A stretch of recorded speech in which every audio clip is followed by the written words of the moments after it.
Arc-en-ciel.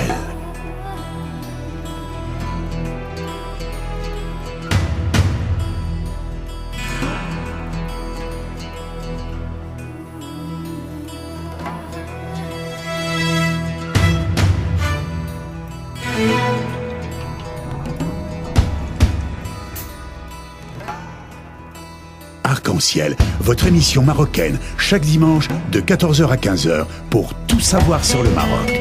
Actualité, culture, économie, société et animation festive. Avec Abdelatif, Arc-en-ciel au cœur du Maroc.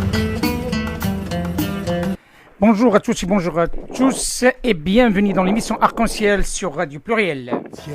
Animation festive. Heureux de vous retrouver ce dimanche après une émission très intéressante qui a eu lieu la semaine dernière et nous tenons à remercier les intervenants, c'est le professeur Abdelatif Al-Fekak et monsieur le ministre Moulay Ahmed Al-Iraqi, une mission qui a été dédiée aux coulisses politiques de la COP 22. L'émission Arc-en-ciel est connue aussi par sa diversité et aussi connue par l'intermédiaire et par la présence dans ces émissions des personnalités connues, reconnues à l'échelle internationale sur le plan intellectuel, politique et aussi économique. Nous sommes heureux ce jour de dédier notre émission à une émission économique. Le thème qui va être développé d'ici peu avec notre invité, le cafouillage entre la réalité économique et le discours politique au Maroc à l'horizon des élections d'octobre 2016, des statistiques, des indicateurs macroéconomiques du Maroc et nous permettront à travers cette discussion de tirer les conclusions sur les atouts et les carences pour un pays, notamment notre pays, le Maroc, qui se veut un pays émergent. Et notre invité, c'est une personnalité de domaine de l'économie appliquée et des chiffres et des statistiques du Royaume du Maroc, c'est Driss Effina. Et le temps de rentrer en contact avec lui, nous souhaitons lui dédier cette très belle chanson de Hamza Namira.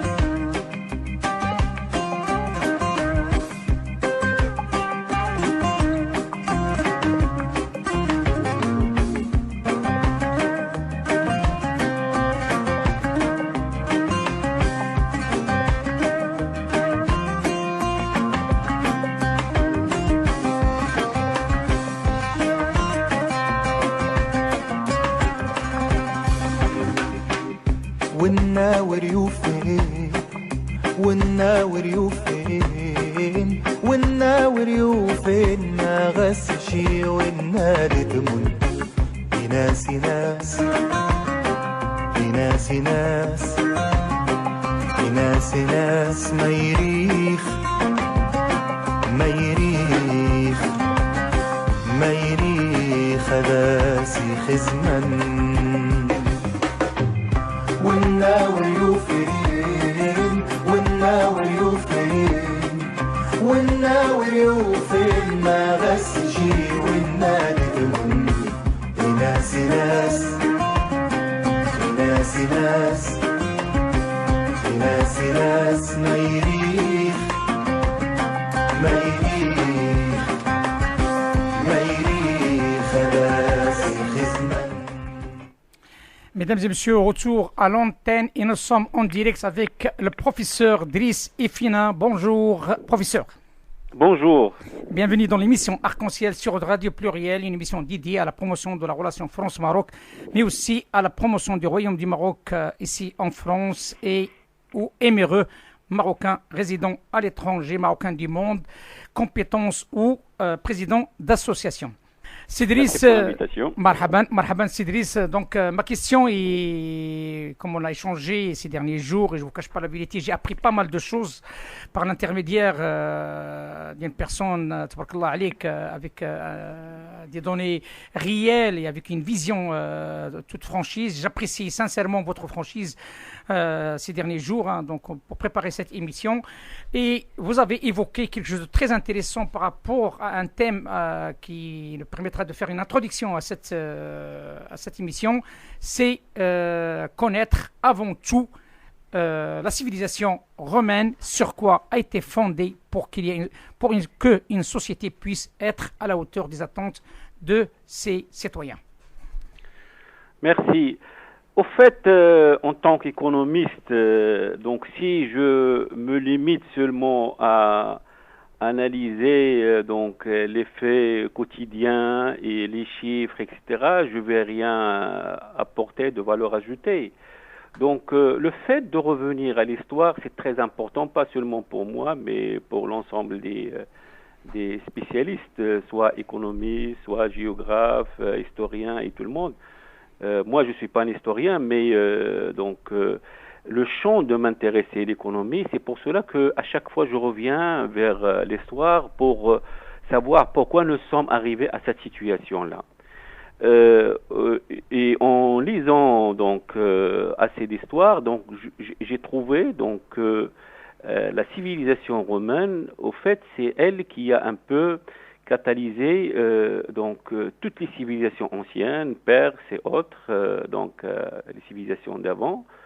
Il a donc capitalisé de l'ensemble des civilisations. Il nous a donné au fait l'ensemble des concepts, des principes que nous utilisons aujourd'hui. Et ça, beaucoup de gens ne le savent pas. Beaucoup de pratiques d'État d'aujourd'hui, beaucoup de manières de gestion des affaires de l'État, au fait, ce ne sont que des concepts qui ont été développés à cette époque-là.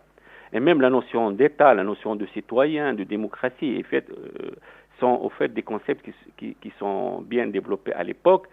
C'est vrai que les Grecs étaient les grands maîtres de ces concepts, mais les Romains les ont utilisés, les ont forgés, les ont filtrés, et ça c'est important. Aussi, donc, lorsqu'on parle de modèle économique, le modèle de développement, on parle de la fiscalité, on trouve dans les Romains on peut trouver beaucoup de leçons importantes. Lorsqu'on parle de la stratégie d'État, donc on trouve à l'époque beaucoup de leçons en la matière. Lorsqu'on parle de l'urbanisme, des villes, donc on trouve beaucoup de leçons dans cette civilisation. Et ça, c'est très important. Donc le fait de revenir, pour moi, vers cette civilisation, c'est très important. 12 siècles, c'est pas facile. Il y a beaucoup de leçons que j'ai appris en lisant le contenu de cette civilisation. Aujourd'hui, je peux comprendre pourquoi les États-Unis se comportent ainsi sur plusieurs fronts. Au fait, c'est des principes, c'est des pratiques qui ont été anciennes, qui reviennent aux Romains. Donc les Romains, les empereurs romains, donc pour protéger l'État romain, et donc ils ont fait appel à beaucoup de stratégies ils avaient de la hauteur, et c'est pour cela qu'ils ont arrivé à pérenniser cette civilisation, comme j'ai dit, près de 12 siècles. Vous avez parlé professeur, vous avez parlé de stratégie. Quelques exemples, Oui. s'il vous plaît. Je vous donne un exemple facile. Par exemple, je prends la question des villes. Nous ne savons pas que la majeure partie des villes européennes, au fait, c'était des villes qui ont été construites à l'époque romaine. Et les Romains, lorsqu'ils ont construit les villes, c'est pas c'est une grande stratégie, c'est des gens très visionnaires parce qu'ils savent parce que une bonne partie de l'Europe était habitée par ce qu'ils appellent les Romains les barbares. Même la partie France, la partie de Germanie, la partie Grande-Bretagne, c'était habité pour eux par des barbares, et pour les faire civiliser, pour les faire participer pour les faire entrer dans la civilisation et participer dans le développement de l'Empire romain, donc ils étaient obligés de construire pour eux des villes pour les intégrer à la civilisation. Ils ont construit le plus grand réseau routier du monde à l'époque. Donc, et tout ça, et donc les Romains étaient des grands visionnaires. Le fait de construire autant de villes à l'époque, Paris, au fait, il a été construit par les Romains. Londres, c'est par les Romains. Donc, beaucoup de gens ne savent pas ça. Donc, cette stratégie de construction des villes, cette stratégie de construction de plus grand réseau routier, c'est vrai, c'est pour alimenter Rome par les produits alimentaires, par les produits à l'époque stratégiques d'approvisionnement, et pour collecter les impôts, mais aussi pour alimenter Rome par les ressources humaines, comme fait aujourd'hui les États-Unis par exemple. Mm-hmm. L'exemple des États-Unis, au fait, oui, parce que vous avez fait référence par rapport aux États-Unis à cette civilisation romaine. Comment vous la voyez, s'il vous plaît? Au fait, les États-Unis sont en train de jouer un rôle important. Il est en train de structurer le monde et c'est elle qui établit une partie importante de l'ordre mondial et ça c'est important. Beaucoup de gens, beaucoup d'écrivains, je lis leurs écrits, parlent de l'hégémonie américaine, parlent parfois de la fin de l'hégémonie américaine et tout ça. Donc tout ça c'est il faut relativiser tous les constats parce que les États-Unis donc c'est un pays très rationnel, donc c'est un pays de démocratie. C'est un pays qui crée de l'équilibre mondial, qui veille sur les intérêts du monde et ses propres intérêts parce que c'est que ses propres intérêts sont liés aux intérêts du reste du monde et ça c'est important. Donc et je vois dans toutes les stratégies au fait des États-Unis que de mise à jour des stratégies qui ont été appliquées par les empereurs romains. C'est-à-dire? Et ça c'est très important de le comprendre. Des exemples, s'il vous plaît, des exemples concrets, par exemple, des stratégies qui ont été faites par les... C'est important, c'est important pour nos auditeurs, c'est important. Je donne un exemple facile, c'est par exemple le fait que les États-Unis fait appel aux immigrés pour à chaque fois donc alimenter sa démographie par des jeunes, de la main-d'œuvre. En fait, c'était une ancienne stratégie appliquée par les Romains depuis longtemps. Donc chaque année, on voit que les États-Unis fait une loterie internationale pour ramener de la main-d'œuvre fraîche, de la main-d'œuvre qui peut faire tourner la machine économique américaine qui a besoin toujours de la force de la force de travail. Donc les Romains, ils ont appliqué ça depuis longtemps.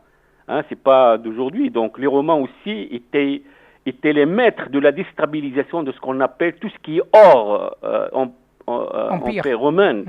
Les États-Unis appliquent ça aujourd'hui lorsqu'ils déstabilisent une partie du reste du monde et c'est que cela va donc stabiliser donc son territoire et son territoire stratégique, c'est-à-dire en dehors de ses frontières. Et ça a été appliqué par les Romains avant. C'est pas une stratégie d'aujourd'hui. Aujourd'hui, lorsque les Romains s'intéressent à la productivité de citoyens, aujourd'hui, on voit que les États-Unis aussi donnent un intérêt important à quelques indicateurs stratégiques, notamment tout ce qui est technologie, tout ce qui est ingénierie. Et ça, c'est au fait, c'est les Romains qui ont été derrière. C'est vrai, les Grecs, surtout à l'époque d'Alexandre, ils s'intéressaient beaucoup aux ingénieurs. D'ailleurs, dans son armée, il y avait toujours une équipe d'ingénieurs qui l'accompagne dans ses campagnes militaires pour développer tout ce qui est ingénierie, d'armement militaire. Et il sait que c'est comme ça qu'il peut gagner facilement ses ennemis. Et les États-Unis, il fait idem. Donc les Romains, ils ont développé cette ingénierie. Après, les États-Unis, il est venu pour développer davantage. Et c'est que sa suprématie militaire va pérenniser davantage la civilisation occidentale. La question qui se pose, professeur, c'est que tout simplement, ça se comprend quelque part pour des civilisations pareilles, d'entretenir, donc de maintenir leur puissance par rapport à d'autres pays. Mais comment, là on va faire une petite transition par rapport à notre pays, ou bien d'autres pays au même niveau que notre pays, comment ces petits pays, j'ose dire, sur le plan économique, je ne parle pas sur le plan civilisationnel ou sur le plan moral, mais sur le plan économique, comment peuvent-ils, dans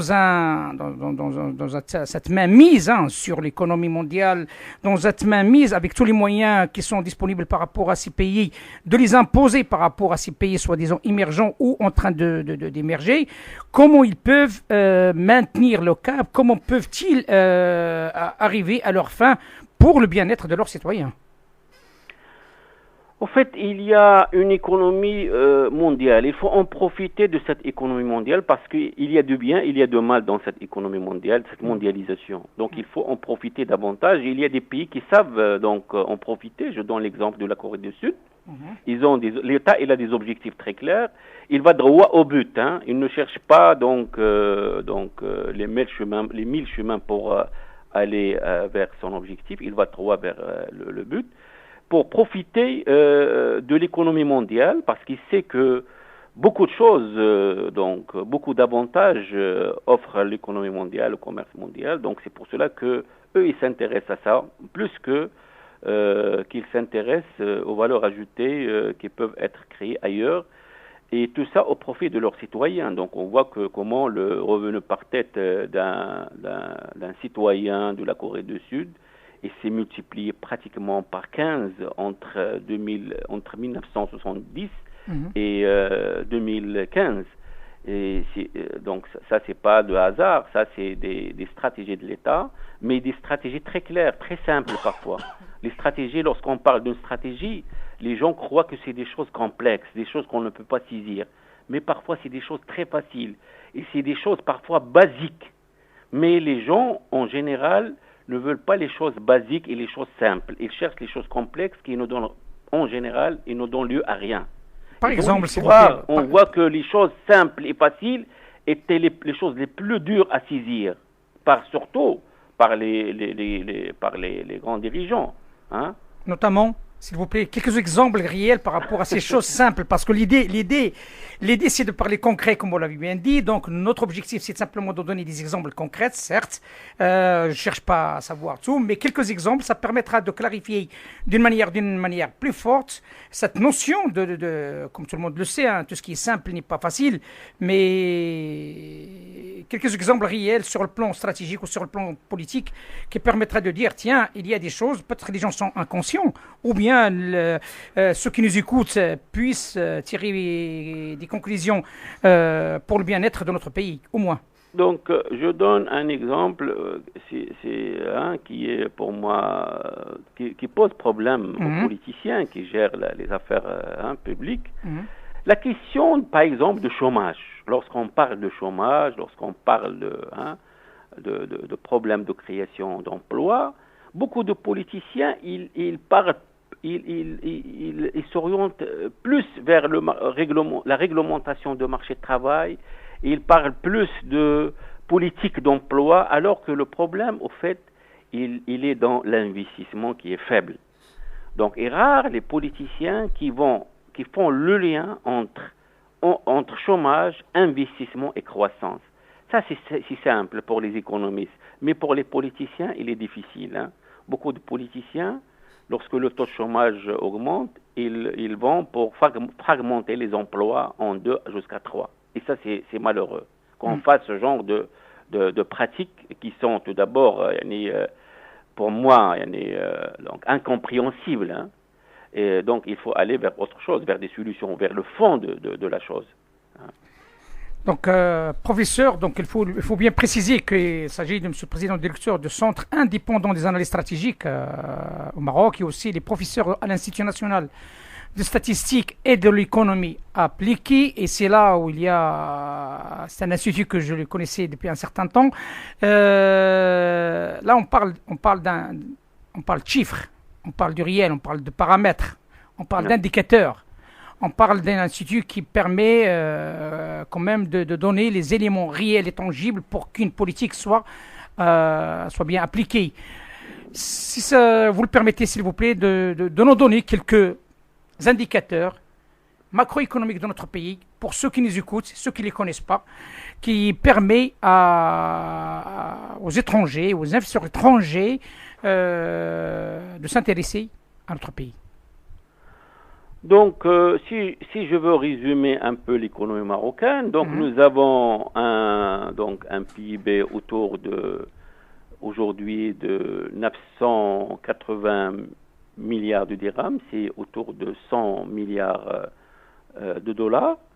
Les exportations sont autour de 200 milliards de dirhams. Nos importations sont autour de 300 milliards de dirhams. Donc le Maroc, sur le plan commerce extérieur, il est toujours déficitaire depuis longtemps. Pourquoi ? Parce que on n'arrive pas à exporter. Nous n'avons pas des entreprises très compétitives qui peuvent exporter.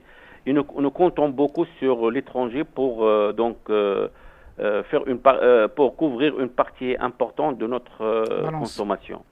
Donc sur le plan chômage, le Maroc se situe autour de 10% de chômage. Ce taux, il va jusqu'à 15% au milieu urbain. Il va jusqu'à 24% pour les jeunes et surtout pour les diplômés.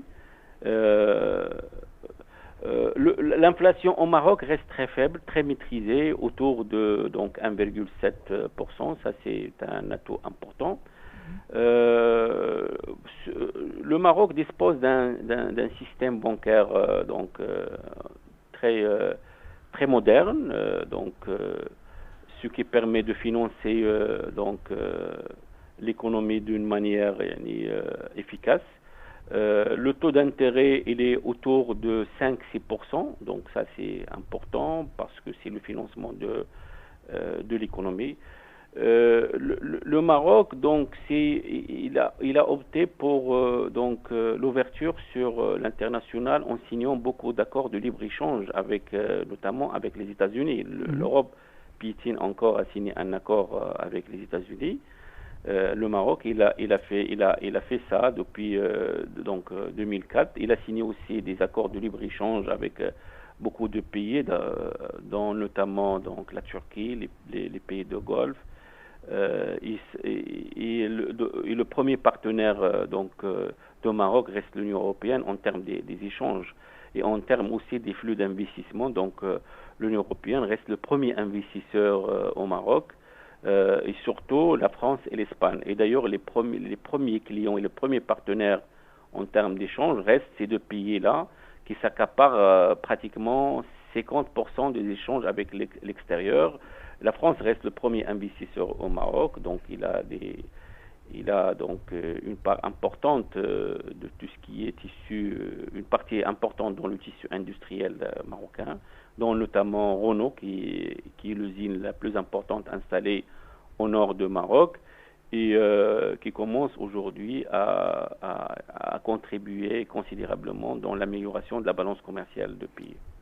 Et la population marocaine, elle s'élève à combien à ce jour? Elle est aujourd'hui dans les 33 millions de personnes. Donc, c'est une explosion, c'est une explosion démographique.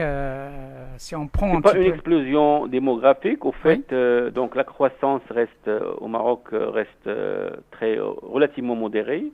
Le Maroc commence même à tendre vers une vieillesse de sa population. Une partie importante des jeunes quittent le pays, près de 33 000 personnes quittent chaque année le pays pour aller travailler vers l'extérieur. Donc nous avons près de 5 millions de Marocains qui se trouvent à l'étranger et qui rapportent au pays 67 milliards de dirhams chaque année comme transfert vers leur famille. Donc dans le cadre d'une solidarité familiale, dans le cadre aussi d'investissement, dans le cadre des petites activités. Voilà.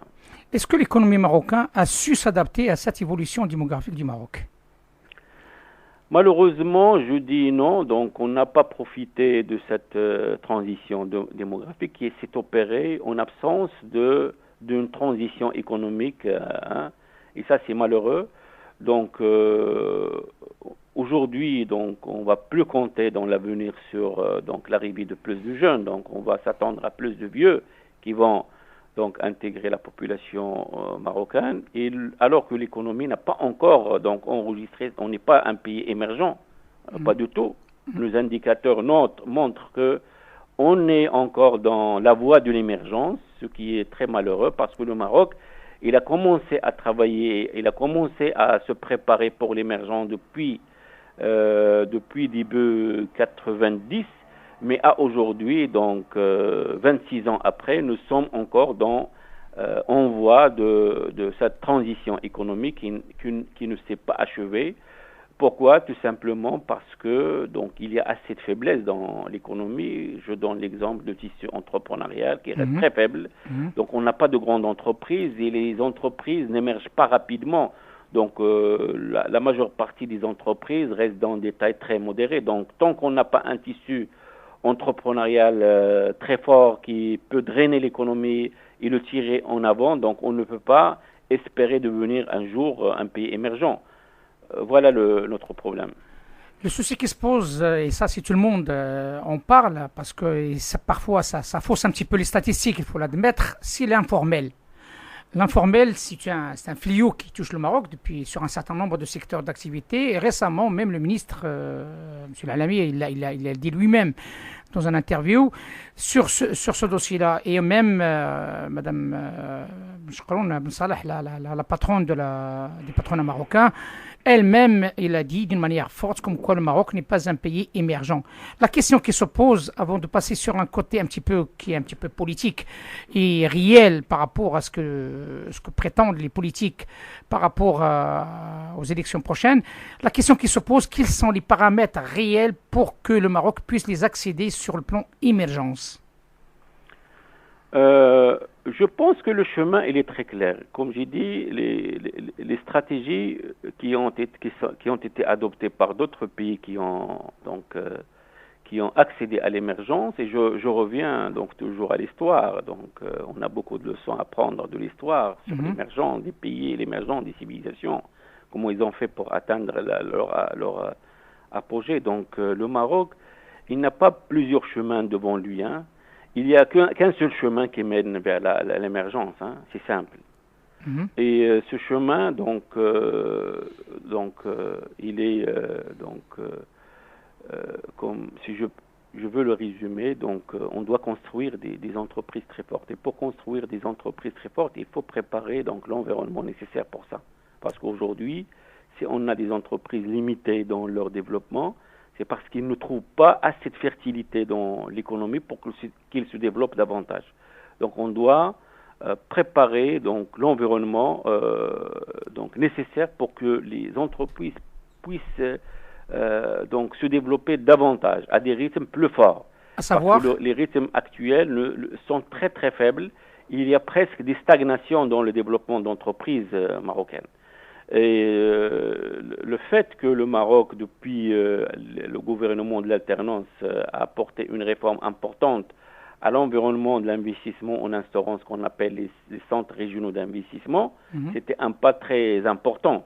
Mais donc cette réforme-là, il n'a pas allé encore plus loin, parce que les centres régionaux d'investissement qui doivent drainer l'investissement, qui doivent faciliter l'investissement, donc pour ceux qui veulent investir, aujourd'hui on voit qu'ils sont trop limités dans leurs fonctions. Et le Maroc, il a besoin, s'il veut se développer davantage, il a besoin de multiplier, ça je le dis spécialement pour vous à cette chaîne-là, il a besoin de multiplier par 3 son investissement. Et si on n'arrive pas à multiplier par 3 notre investissement, on ne peut pas espérer rentrer au club des pays émergents. L'investissement, Cédric, par rapport à la création d'entreprises, on le sait très, très, très bien, le PME, le PMI ici en France, à titre d'exemple, c'est la base de l'économie française. Il faut l'admettre. Ce n'est pas les grandes industries que tout le monde connaît ici en France qui fait fonctionner la première entreprise en France qui fait travailler la population française, c'est le PME, le PMI. Alors, le PME, le PMI au Maroc a besoin d'aide. A besoin d'être... et selon vous, comment vous voyez cette aide et quels sont, par exemple, quelques exemples réels et concrets qui peuvent être mis sur la table de la discussion. Et surtout, nous sommes dans une période très importante, une période préélectorale. Il est temps que les politiques sachent, parfois, ils ne le font pas parfois involontairement, mais il faut qu'ils comprennent les vraies réalités de l'économie du pays, quels sont les enjeux économiques, parce qu'il n'y a que l'économie qui peut arrêter bien sûr l'intégrisme, c'est que l'économie qui peut amener la stabilité, c'est que l'économie qui peut faire progresser le pays. Mais selon vous, quels sont les paramètres réels, je parle concrets, que le pouvoir public met sur la table pour que cette économie de notre pays puisse se rendre sur l'échelle des pays émergents? Vous avez parlé justement de la promotion des PMI, PME. Et ça, c'est une bonne voie. On la connaît depuis longtemps. On a parlé de ce dossier-là depuis le début des années 90, qu'il faut aider les entreprises. Mais quel est le bilan aujourd'hui? 26 ans. Ah bon, c'est un bilan presque vide. Même les institutions qu'on a créées officiellement pour aider sont restées, au fait, sans bilan, je dis. Les actions qui ont été menées, c'est des faibles actions. Donc, qui aide aujourd'hui la PME? Même les banques n'aident pas la PME. Pour vous dire, aucune banque aujourd'hui ne peut donner l'argent à une entreprise s'il n'a pas les garanties nécessaires. Donc, il n'y a pas chez nous, je le dis franchement, une vraie stratégie, pas des stratégies de façade, pas des actions de façade. on n'a pas une vraie stratégie pour faire émerger et promouvoir la petite et la moyenne entreprise au Maroc. Et c'est très malheureux parce que chaque jeune, effectivement, qui prend l'initiative, la chose la plus difficile aujourd'hui chez nous, je vous dis, en toute franchise, c'est de créer une entreprise au Maroc. Nous sommes tout d'abord très hostiles aux entreprises. Je sais que notre mentalité, c'est pas une mentalité entreprise. Les gens préfèrent être salariés. Moi, je suis un professeur d'entrepreneuriat, des ingénieurs des ingénieurs de l'INSEA, des futurs ingénieurs de l'INSEA. En première année, la première question que je leur pose lorsqu'ils commencent le cours, c'est qui veut devenir demain un entrepreneur et qui veut devenir un salarié. Tu sais que la réponse, toujours, c'est moins de 3 à 5% qui veulent devenir des entrepreneurs. Les gens, déjà, dans leur esprit, dans la culture qu'ils ont pris de leur famille, de la société, c'est qu'il ne faut pas faire d'entreprise. Donc, ils cherchent la stabilité à travers le salariat. Et ça, c'est malheureux. Donc, on doit changer cette mentalité. Mais pour changer ça c'est la mentalité. Ça, c'est le terrain. Ça, c'est par des actions concrètes. C'est pas par des actions de communication seulement. Parce qu'à chaque fois, je vois des hauts responsables, les banques Maghreb, des ministres comme le ministre d'Industrie, etc., qui vient pour faire des annonces. Mais ce sont des annonces vides, sans contenu, je vous dis ça franchement. Nous, ici, on est contre l'entreprise. Voilà le slogan le titre qu'il faut donner aux actions politiques et aux actions des banques et à l'action aussi de la Banque centrale qui nous dit toujours qu'il est en train de mettre un fonds pour aider les entreprises, mais dans la réalité, rien. J'aimerais bien que quelqu'un me donne un bilan correct concernant ces différentes actions.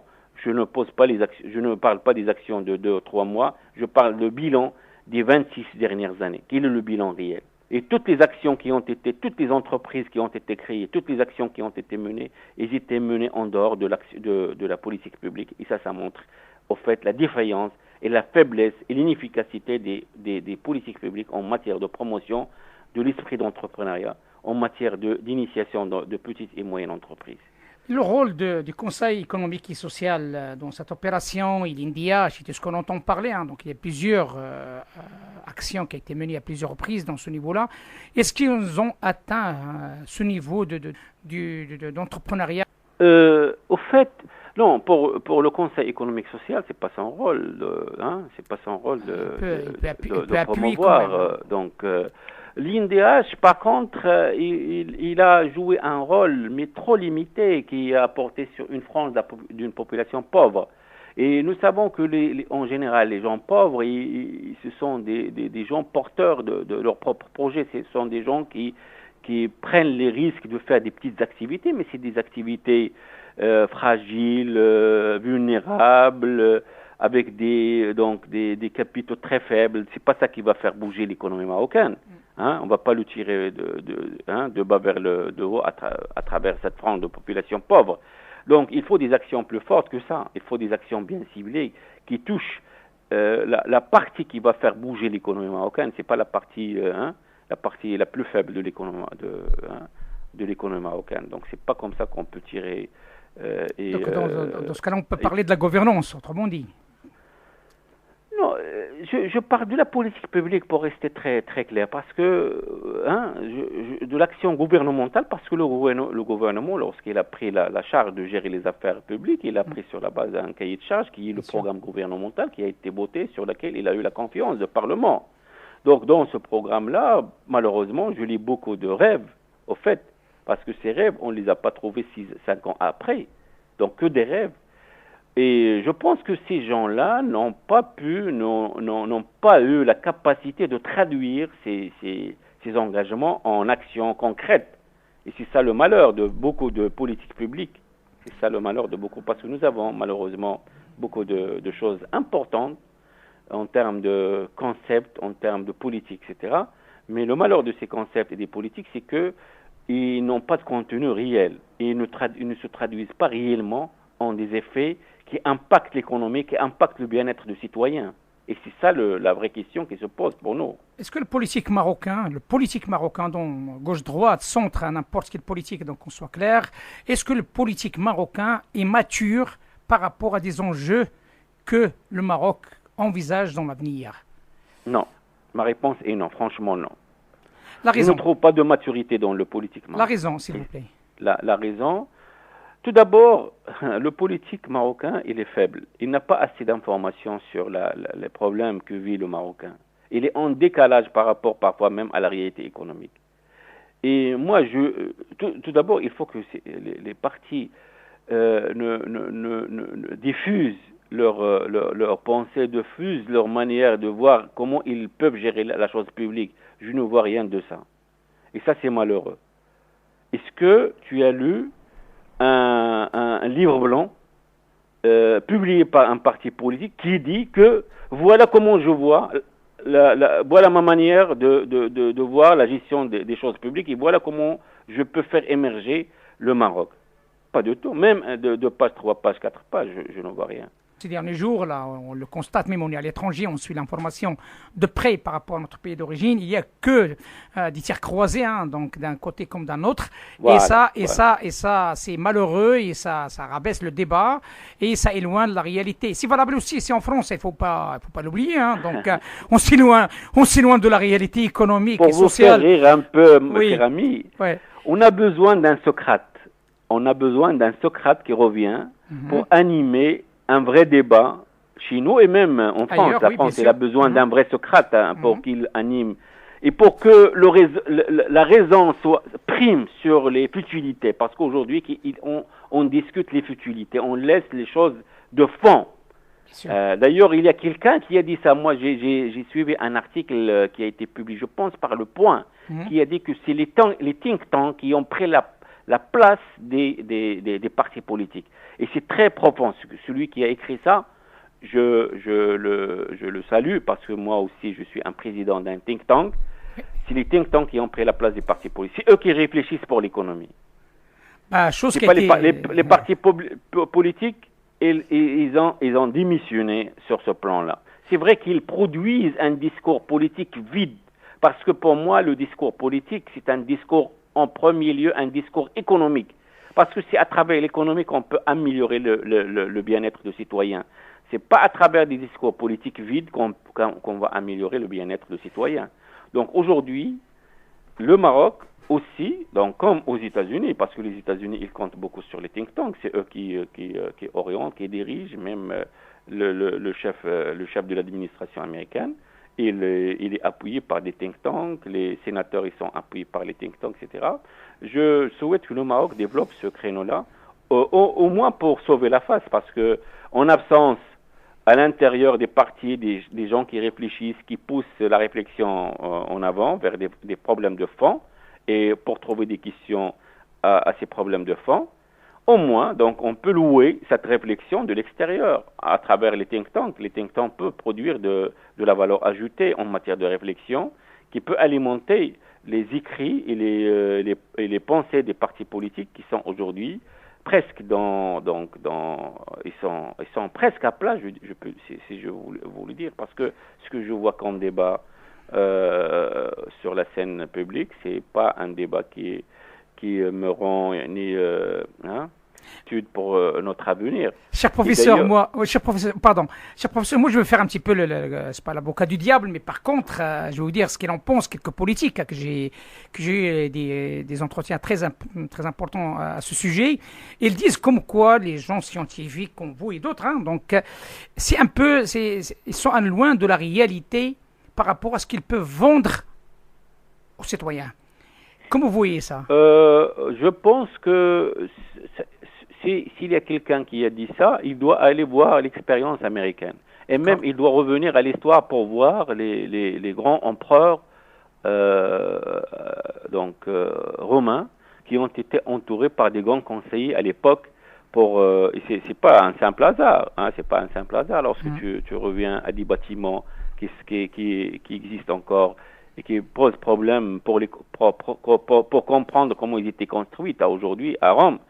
Donc, c'était des grands architectes, c'était des grands philosophes à l'époque qui ont soit fait des choses, soit réfléchi à des choses, et ces ingénieurs aussi de haut niveau qui ont fait ça. Donc, c'était des conseillers de l'empereur. Donc, celui qui dit ça n'a pas compris rien du tout. D'ailleurs, aux États-Unis, même, les grands politiciens sont entourés par des grands professeurs de Harvard, des grandes universités américaines, et c'est eux qui mènent la réflexion. Et je reviens à Thatcher qui avait la plus grande intelligence au monde autour d'elle. D'ailleurs, il a fait la plus grande réforme de l'économie de la Grande-Bretagne grâce à cette intelligence qui l'entourait. C'est des centaines d'économistes qui travaillaient jour et nuit autour de Thatcher pour changer totalement l'économie anglaise, et on voit aujourd'hui c'est grâce à ces changements de l'époque que l'Angleterre il continue de faire de se distinguer du reste de l'Europe. Donc son économie reste relativement moins intacte que les autres économies. Bien sûr. Donc celui qui a dit ça, au fait, il n'a rien compris. Il n'a rien compris de ce qu'on trouve dans l'histoire et qu'on trouve dans les pays les plus avancés tels que les États-Unis. Je vous propose, professeur, si vous le permettez, une petite pause musicale de votre choix, Hello Adele, et après on continuera avec 2 questions qui me restent, si vous le permettez. Merci. Restez en ligne, s'il vous plaît. D'accord, merci. Everything they say the time's supposed to heal ya, but I ain't done much healing. Hello, can you hear me? I'm in California dreaming about who we used to be when we were younger Allô? and free. I've forgotten how it felt before the world fell at our feet. There's such a difference between us and a million miles. Hello from the other side.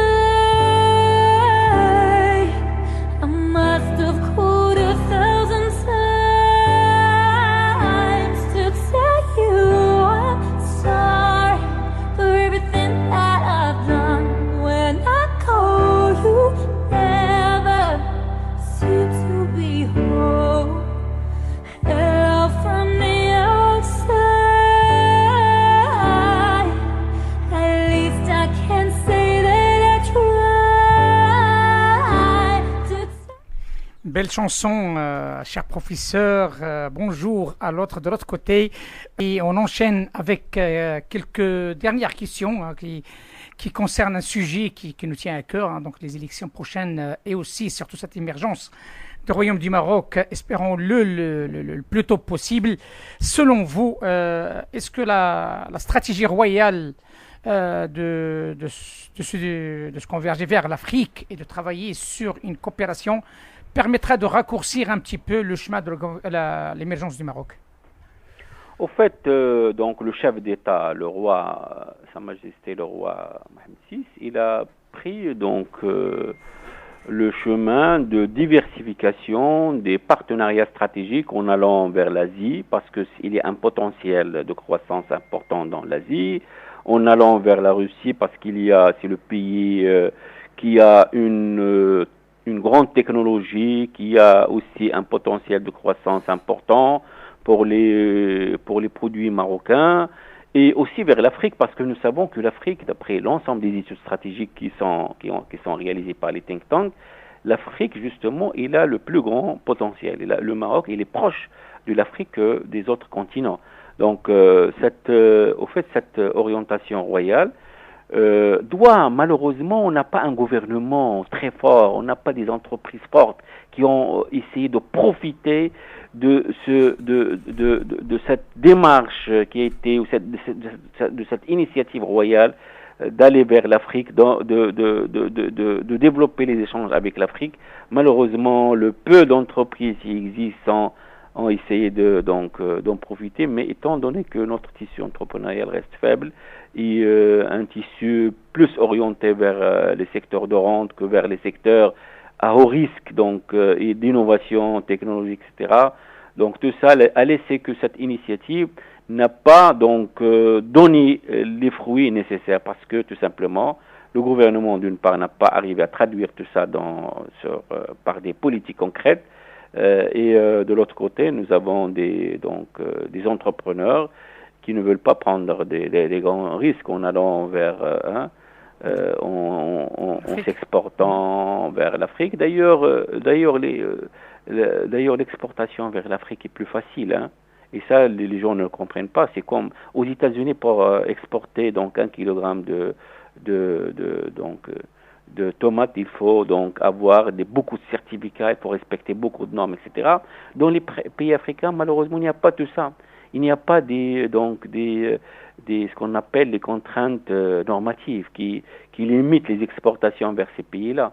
Donc il suffit d'exporter parce que les gens donc sont encore dans le début de leur phase de développement, donc ils ne posent pas assez de contraintes pour leurs partenaires. Donc le Maroc, étant donné les similitudes en termes de beaucoup de choses, et en termes aussi de la culture, l'histoire partagée avec ces pays, donc nous pouvons comme j'ai dit encore profiter et les faire profiter de l'expérience marocaine dans pas mal de secteurs, parce que tu sais, il y a beaucoup de gouvernements en Afrique qui veulent profiter de savoir du Maroc dans pas mal de domaines sur lesquels il a fait des grandes réussites, notamment le secteur de l'habitat. Tu sais que le Maroc, il a fait des choses importantes dans la lutte contre l'habitat insalubre et tout ça. Il a un modèle important à ce niveau-là qui est exportable, surtout pour les pays d'Afrique. La même chose dans la généralisation de l'électricité dans le monde rural, dans pas mal de secteurs. Donc le Maroc, en matière, donc ça c'est le côté politique gouvernemental qui peuvent aider on peut aider avec ces bonnes pratiques les pays africains similaires qui ont des niveaux de développement similaires au moins, donc ils sont moins développés. Le secteur privé aussi. Les banques qui sont déjà là en Afrique, malheureusement, ces banques n'ont pas été suivies par des entreprises, par beaucoup d'entreprises. Et ça, c'est malheureux. Exact. L'accès à l'information, selon vous, au Maroc, je parle de l'information économique. L'accès à l'information économique, paraît-il, qu'il y a des difficultés. Selon vous, la raison, c'est quoi? Au fait, le Maroc, il a un système statistique relativement transparent et public, qui est dans l'autorité, le Haut Commissariat au Plan, donc qui est chargé au fait de diffuser systématiquement un certain nombre de statistiques sur l'économie et sur les aspects sociodémographiques de pays. Et ça se fait donc d'une manière pratique. Il y a des informations publiées mensuellement, d'autres qui sont publiées trimestriellement, d'autres qui sont publiées semestriellement, et d'autres informations chaque année ou chaque 10 ans, comme le recensement en général de la population. Il faut savoir chercher ces informations, ça d'une part. Donc moi je ne veux pas parler de la qualité de cette information parce que c'est un débat très avancé. Et je ne veux pas déranger aujourd'hui les écouteurs en parlant. Non, dites-vous, cher professeur, l'idée pourquoi j'ai posé cette question, parce que, vous l'avez bien dit, donc vous avez parlé du commissariat au plan, et parfois on entend parler des déclarations qui sont contradictoires, tel organisme a dit tel taux, un autre il a dit autre chose. Donc c'est là la question. La question, est-ce que l'accès à l'information réelle et véridique, est-ce qu'il est là ou pas? C'est là la question, c'est pourquoi on se pose la question. Ça, c'est malheureux. Il y a une chose qui est très malheureuse, c'est que les gens ne lisent pas très bien et ne savent pas qui sont leurs attributions. D'ailleurs, en lisant le bilan du gouvernement, j'ai trouvé que beaucoup de réalisations de l'État ont été attribuées au gouvernement. Et ça, c'est problématique que le gouvernement donc il n'a pas une vraie connaissance de la Constitution de 2011 qui fait le partage entre ce qui revient à l'État et ce qui revient au gouvernement. Ça, c'est malheureux. On ne parle pas d'un simple citoyen ici. On parle du gouvernement qui doit savoir qui sont ses frontières par rapport à l'État. Qui sont les choses qui reviennent à l'État et au chef de l'État et qui sont les choses qui reviennent au gouvernement. Et dans cette question que tu as posée sur la question de l'information qui produit le taux de croissance ou C'est ça le problème, c'est que les gens ne savent pas leurs attributions. Normalement, le seul qui a l'habilité, qui a cette attribution de calculer le taux de croissance et qui a les moyens et qui a l'information et qui a la technicité que la réglementation lui donne, ça, c'est le ACEP, le Haut Commissariat au Plan. C'est comme l'INSEE en France. Il y a d'autres qui veulent, mais ils n'ont pas le droit de faire ce calcul-là, ni de les mettre, à part le secteur privé. S'il y a un think tank qui lance un chiffre, il a le droit, mais que d'autres parties d'autres parties du gouvernement en dehors de Haut Commissariat au Plan qui lancent des chiffres comme ça, s'ils sont des prévisions, c'est acceptable. Mais s'ils sont des calculs exacts, seul le ACP a le droit de faire ça. Donc parfois, le ministère des Finances, justement, il lance ce qu'on appelle les prévisions. Il a le droit de lancer des prévisions parce que ce sont des hypothèses de calcul de projet de la loi de finances. Il a le droit de faire ça. Mais ce n'est pas un chiffre réel. Ça, c'est une prévision. Exact. Le Banque al Maghreb aussi, il n'a pas le droit. À chaque fois qu'il doit, le Walid de Banque al Maghreb annoncer ce chiffre, il doit se baser sur le seul... et même le Walid Banque al Maghreb ne connaît pas ses attributions parfois parce qu'il crée de la confusion chez le citoyen et chez les journalistes et chez les institutions nationales et internationales parce qu'il croit qu'il y a de la confusion dans les choses, mais au fait, il n'y a pas de confusion. Parce que la seule source, la seule partie, la seule autorité qui a le droit de faire ça, c'est le Haut Commissariat au Plan. Justement, donc, on ne peut juger que le Haut Commissariat au Plan sur ces chiffres-là. Les autres, ils n'ont pas. Si c'est le privé, comme j'ai dit, il a le droit de faire des efforts pour faire des projections. Ils n'ont pas des calculs. Jamais un centre privé, parce qu'il n'a pas les moyens pour faire ça. Bien sûr, cher professeur, parce qu'il me reste 7 minutes, mais justement, parce que c'est ça la conclusion, en toute sincérité, de cette émission, c'est que simplement qu'on arrive à une conclusion réelle et concrète. Pourquoi il y a ce cafouillage? Pourquoi il y a cette notion, comme quoi simplement, entre le réel et ce qu'on annonce? Donc l'idée, donc on est arrivé à quelque part dans notre échange, à savoir qui c'est qui fait quoi. Est-ce que ce qui est à César revient, est-ce que ce qui est à César revient à César, ou bien ce qui est à César revient à Mais César, c'était un grand empereur. Jamais on ne peut on peut s'égaler à César parce que aucun n'est. Alors justement, c'était un génie de l'époque. Donc ça, c'est la médiocrité tout simplement. Moi, je ne dis pas César parce que c'est la médiocrité ici. Il y a des gens qui ne savent pas qui sont leurs attributions. Ils essayent de jouer sur le fait que le simple citoyen ne connaît pas très bien la réglementation et les lois. Moi, dans une pensée que j'ai diffusée sur ma page Facebook, il y a quelqu'un qui m'a posé la question, donc il a essayé d'utiliser le terme d'État. Je lui ai posé la question, c'est quoi l'État? Il m'a donné des aberrations. Je lui ai dit, c'est pas ça l'État, c'est pas ça la définition de l'État. Voilà la définition de l'État. Alors comment vous voyez les élites? Comment vous voyez les élites, cher professeur? Les élites du Chinois, est-ce que ce sont des élites qui peuvent porter ce pays à l'émergence ou pas? Ou bien il y a quelques rares exceptions aussi? Malheureusement, je suis pas très optimiste pour notre élite parce que il ne suit pas les actualités, il n'est pas à jour, parfois il n'est pas très bien informé. Lorsqu'il avance des choses, c'est pas toujours exact. Moi, j'ai donné un exemple concret, c'est que le gouvernement dans son bilan, il a écrit beaucoup d'aberrations. Comment donc dire pour un simple citoyen qui va dire des bêtises et des erreurs?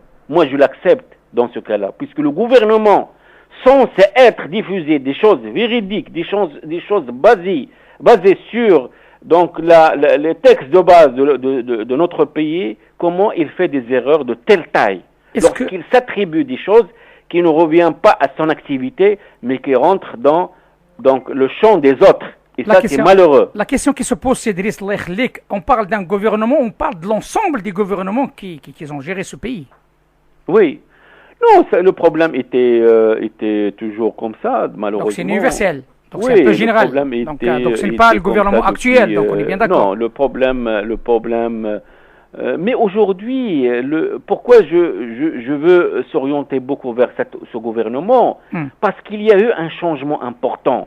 Le Maroc, il a adopté en 2011 une nouvelle constitution qui allait créer un peu un changement radical par rapport aux pratiques anciennes. Et dans cette constitution moderne, on a voulu faire la rupture. Mais malheureusement, le gouvernement n'a pas pu faire créer cette rupture-là. Et ça, c'est malheureux. Le gouvernement n'a pas arrivé à créer cette rupture. Parfait, Cédric, barakallahu fik. J'ai juste un tout dernier appréciation de votre part en tant qu'homme de terrain. Il y a un proverbe africain, donc connu, puisqu'on parle de l'Afrique. On dit que la vérité rougit les yeux, mais ne les crève pas. Qu'est-ce que vous en pensez? Malheureusement, il y a beaucoup de gens aujourd'hui qui ne veulent pas des gens très compétents, qui ne veulent pas des gens qui disent la vérité. D'ailleurs, pourquoi on a pendu Socrate à l'époque? Parce qu'il disait beaucoup de vérité. Donc, le résultat, c'est qu'il a été pendu. اكزاكت تبارك الله على السي ادريس. تحياتي وشكرا على هذا النقاش البناء، ونطلب الله تعالى تكون هناك دون صاغيه، لان الهدف ديال هادشي كامل قال لك الكريتيك والكريتيك البناء، النقد البناء، لان الهدف ديالنا هو à travers cette émission je sais très bien, il est très bien écouté par l'élite marocaine sur différents niveaux, et on s'adresse à ces gens-là pour que tout simplement notre pays avance avec des vraies compétences, parce que l'objectif est noble dans le cadre des constants, dans le cadre de la promotion d'un pays qui se veut émergent. تحياتي السيدي، وإلى اللقاء إن شاء الله عما قريب. مع السلامة سيدي. مع السلامة. أشياء مقضية ربنا ظرفية الأرحم والأحشاء والمدد يلا الله وصحينا بالمدد. أنا سيدي عندي طبيب قلبي متولع بالحبيب الله يلا.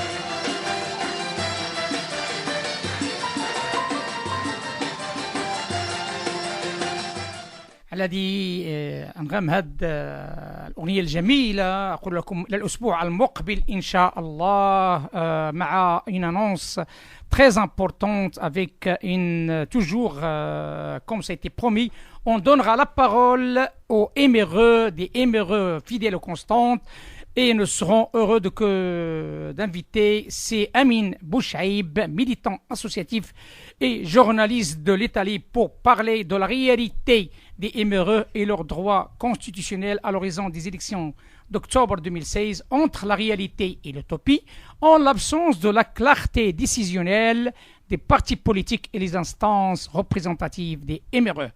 سيداتي ونسادتي، أقول لكم إلى اللقاء إن شاء الله الحلقة المقبلة.